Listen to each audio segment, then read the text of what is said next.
পৃথিবীতে কোনো কোনো খাবারের মেনু ঠিক এমন হয় যেটা তুমি যতই রান্নায় পারদর্শী হয়ে যাও না কেন, সেই রান্নাটা তুমি যতবারই চেষ্টা করো না কেন রিক্রিয়েট করার, কখনোই মায়ের মতন তুমি সেই রান্নার স্বাদ আনতে পারবেই না। এটাই হলো মায়ের হাতের ম্যাজিক। ঠিক সেরকমই আজকে একটা রেসিপি তোমাদের সাথে শেয়ার করব, যেটা নাকি আমার মা খুব ভালো রান্না করেন। বেশ কিছুদিন ধরে ইচ্ছে হচ্ছিল মায়ের হাতের সেই পাতলা দেশি মুরগির ঝোল খেতে। তো সেই মতোই সোমবার দিন রাতে বাবার কাছে আবদার করলাম যে মঙ্গলবার দিন আমি পাতলা দেশি মুরগির ঝোল খাবো মায়ের হাতের, সেই হিসেবে যেন মাংস নিয়ে আসে।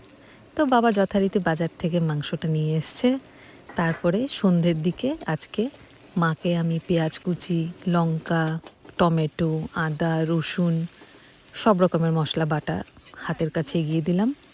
আর মা সাথে সাথে আমাকে মাংসটা রান্না করে দিতে শুরু করলো। মায়ের হাতের এই মাংস খেলে আপনারাও বুঝবেন যে এত ভালো হয়, মাংসটা দিয়ে অনেক অনেক ভাত বা রুটি আপনারা খেয়ে নিতে পারবেন। যাই হোক, আমি ভিডিওটাতে ভয়েস ওভার দিতে দিতে আবার ভিডিওটাতে যখন দেখতে পাচ্ছি মাংসর প্রিপারেশনটা, আমার আবার জিভে জল চলে এসছে। সকালবেলায় মাংসটাকে ম্যারিনেট করে রেখেছিলাম একটু ধনেপাতার ডাঁটি, একটু রসুন, পেঁয়াজ বাটা, একটুখানি লবণ, হলুদ দিয়ে।